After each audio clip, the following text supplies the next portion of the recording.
जय महाकाल। आप सभी को द्राक्षा का प्रणाम। धनहीन अर्थात जीवन है नरक। जिसके पास धन नहीं है उसकी जिंदगी हमेशा कठिनाइयों से घिरी रहती है। कई कारण होते हैं धन के न होने के। कुछ लोग सोचते हैं हमारी किस्मत ऐसी ही है। बात सही है।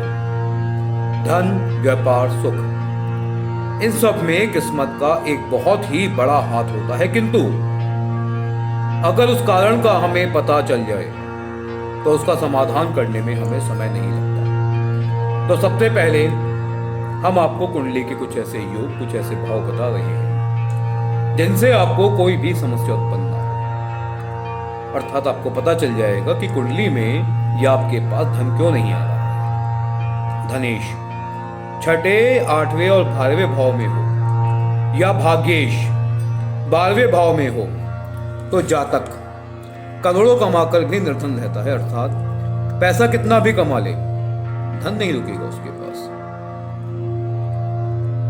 अगर आपकी कुंडली में धनेश अस्त का है या नीच का है, द्वितीय और 8वें भाव में ग्रह में पाप ग्रह है, कोई भी ऐसा ग्रह जो पाप ग्रह होता है, पाप से ग्रस्त है, हमेशा आपके ऊपर कर्ज की स्थिति बनी रहेगी।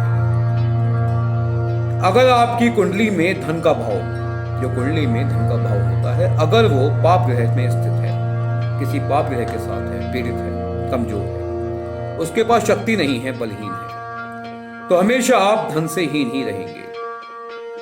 किसी की कुंडली में लाभेश छठे, 8वें या 12वें भाव में हो तो कंजूसी, संकीर्ण मन वाला और कर्ज कारक, ये तीनों चीजें होती हैं। अर्थात कर्ज भी बढ़ेगा, कंजूसी भी होगी, फिर भी व्यक्ति हमेशा निर्धन ही रहेगा।